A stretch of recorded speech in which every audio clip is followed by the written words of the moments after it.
सुप्रभात प्यारे बच्चों, मैं मंजू शर्मा हिंदी की कक्षा 7 में आप सभी प्यारे बच्चों का स्वागत करती हूँ।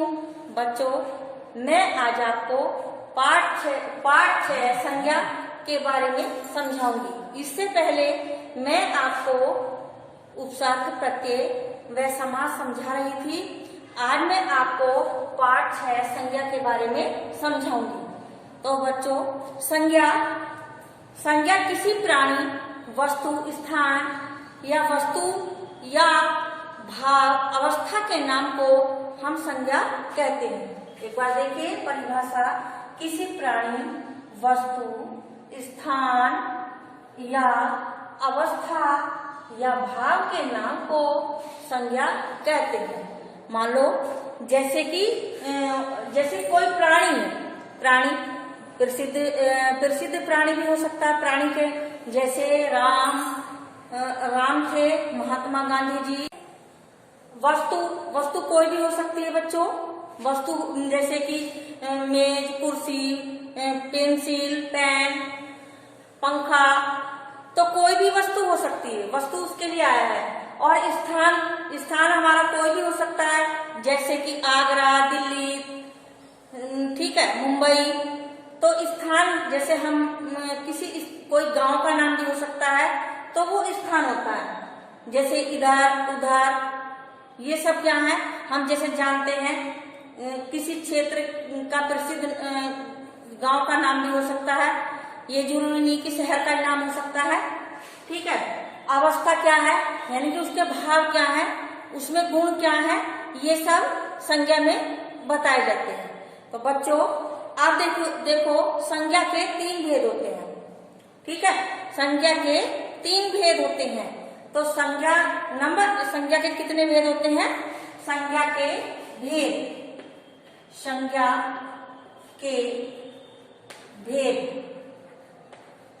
के कितने भेद होते हैं बच्चों? 3 होते हैं। संज्ञा के भेद यानी कि संज्ञा के हमारे 3 भेद होते हैं। संज्ञा के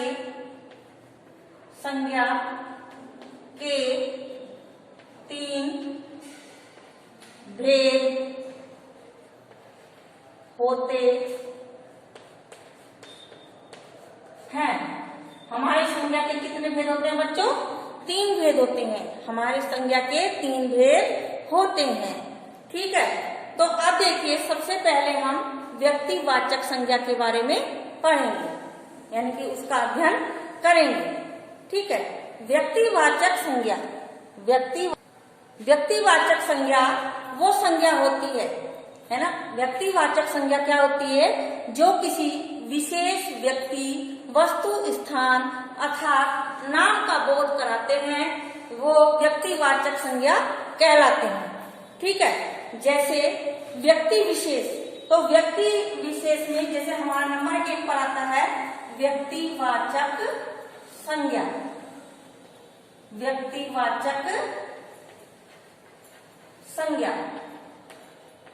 ठीक है बच्चों, व्यक्तिवाचक संज्ञा। तो ये व्यक्तिवाचक संज्ञा में व्यक्तिवाचक जो संज्ञा है, व्यक्तिवाचक संज्ञा में किसी विशेष व्यक्ति का नाम आता है।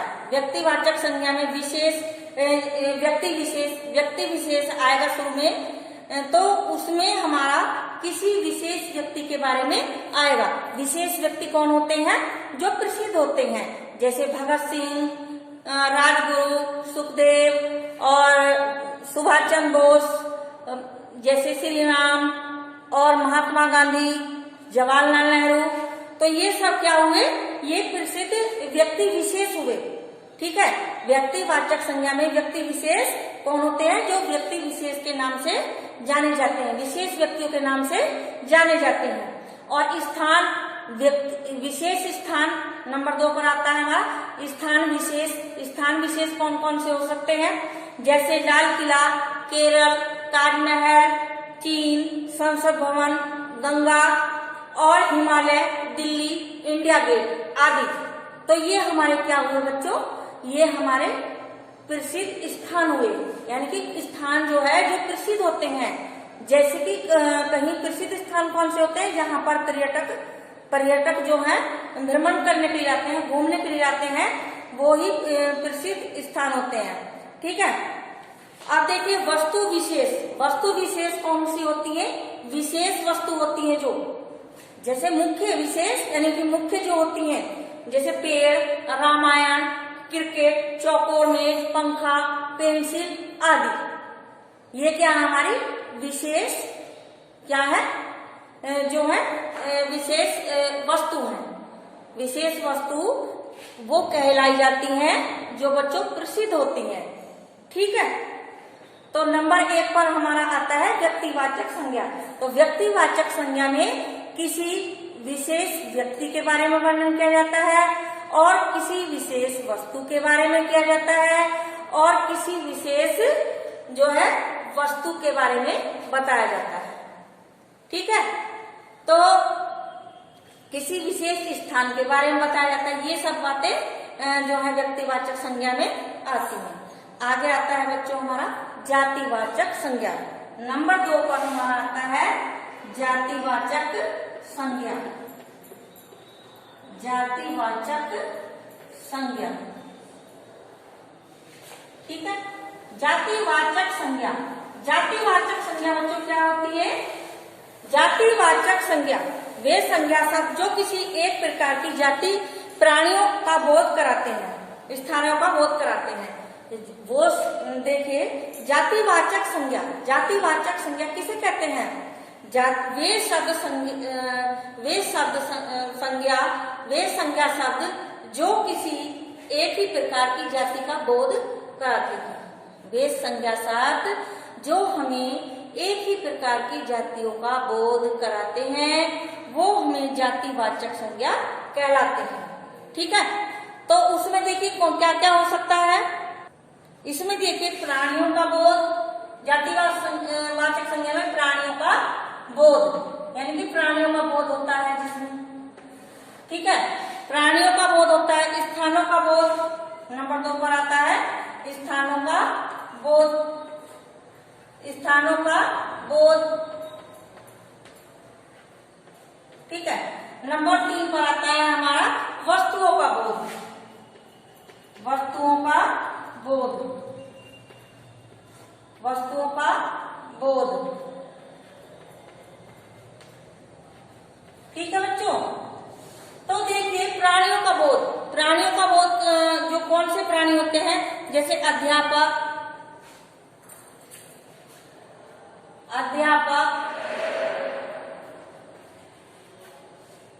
चित्रकार।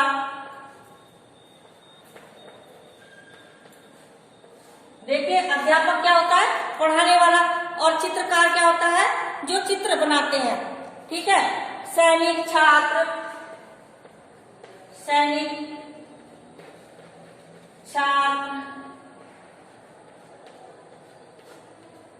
आदि। ठीक है। ये हमारा क्या है? प्राणियों का बोध। अध्यापक, चित्रकार, सैनिक, छात्र आदि। ठीक है। अब देखिए स्थानों का बोध। घर, पुस्तकालय,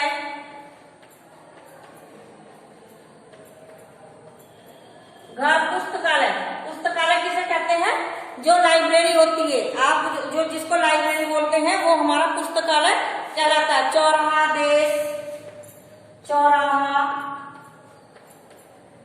देश, चिड़ियाघर,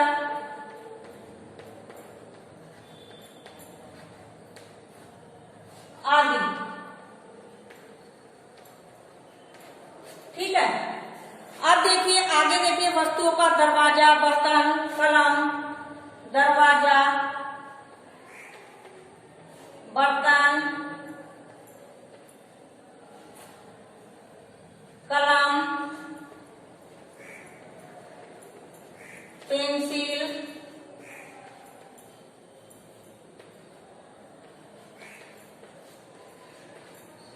मेज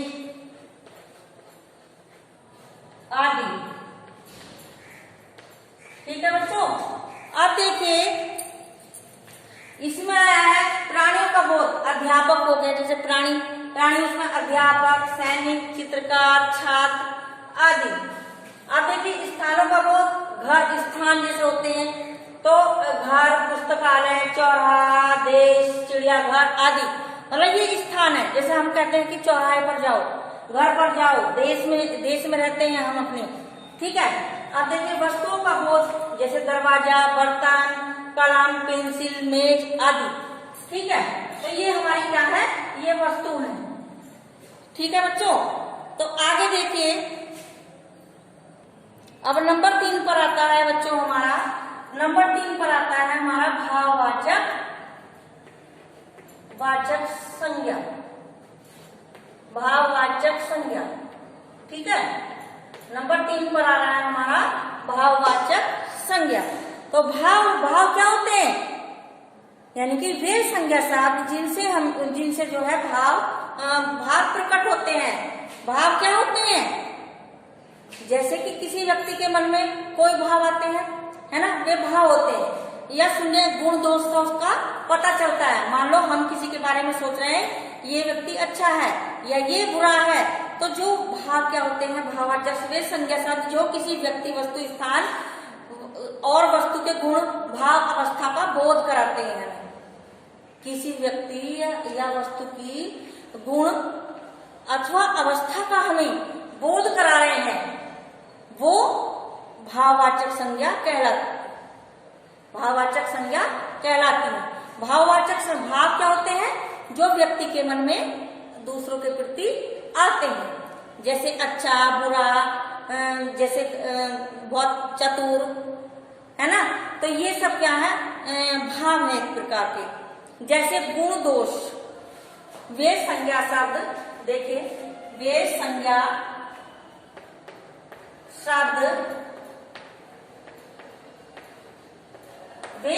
शब्द जिनसे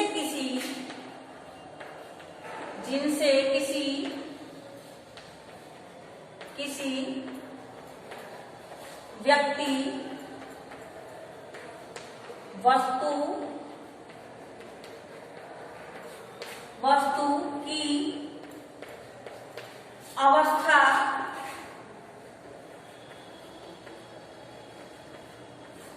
गुण, दोष, भाव का पता चलता है, ठीक है। यानी कि भाववाचक संज्ञा वो होती है जिससे किसी के मन के भाव, अवस्था का, यानी गुण, दोष, भाव आदि का पता हमें चल रहा है, जिससे कि, है ना, अवस्था का बोध होता है, उन्हें हम भाववाचक संज्ञा कहते हैं। उन्हें भाववाचक संज्ञा कहते हैं। उन्हें हम क्या कहते हैं, भाववाचक संज्ञा कहते हैं, ठीक है। यानी कि मन में किसी के मन के भाव, गुण, दोष आदि का हमें पता चलता है, तो वो क्या कहलाते हैं, भाववाचक संज्ञा कहलाते हैं। जैसे गुण दोष क्या हुए, गुण दोष जैसे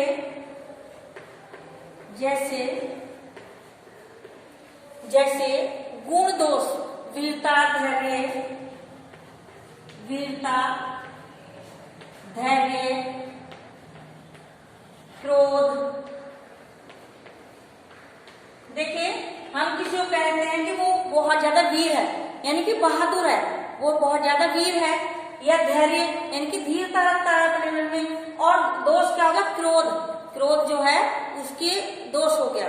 और ये वीरता और धैर्य क्या हुआ, वीरता उसका गुण और धैर्य भी उसका एक गुण हुआ, और क्रोध जो है वो उसके दोष में आ गया। जैसे अच्छाई,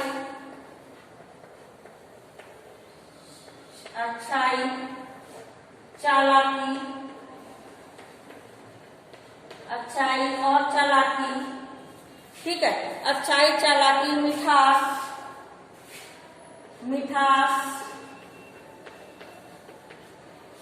प्रेम,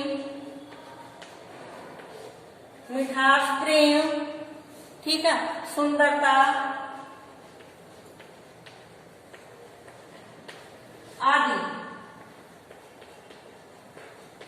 ठीक है। अब देखिए वीरता क्या हुआ, उसमें गुण हो गया, धैर्य भी उसके अंदर एक गुण है, और क्रोध भी उसके अंदर एक जो है दोष है ना, वो भी एक गुण ही है, दोष भी है तो गुण ही तो माना जाएगा, गुण दोष माने जाते हैं। अब देखो अच्छाई एक गुण हो गया, उसकी चालाकी एक दोष भी हो सकता है, हम इसे गुण ही मानेंगे कि चालाकी भी हर एक व्यक्ति के अंदर नहीं होती, हर किसी के अंदर नहीं होती। और देखो मिठास, मिठास एक गुण है उसके अंदर, प्रेम भी एक गुण है, और सुंदरता भी एक गुण है, ठीक है। और दशा जैसे, ठीक है। अब देखिए आगे, अब देखिए दशा, इसमें दशा का भी, दशा गरीबी, जैसे गरीबी हम कह रहे हैं किसी को बेचारा बहुत ज्यादा गरीब है, गरीबी, और स्वतंत्रता, स्वयं,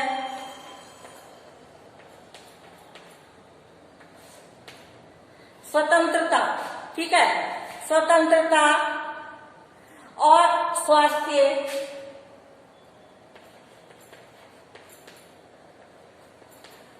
ठीक है, और अमीरी,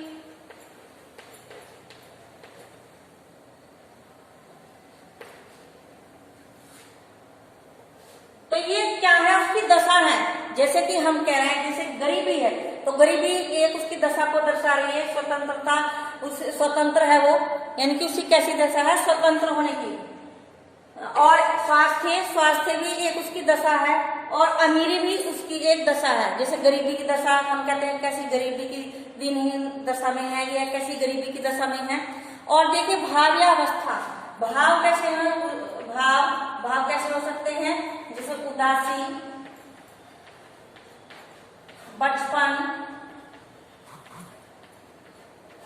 बचपन, और पूजा, बुढ़ापा,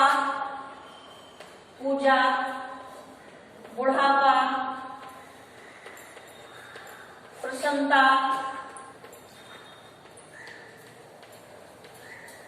ठीक है, प्रसन्नता। और अब क्या हो सकता है, युवावस्था, थकान, युवा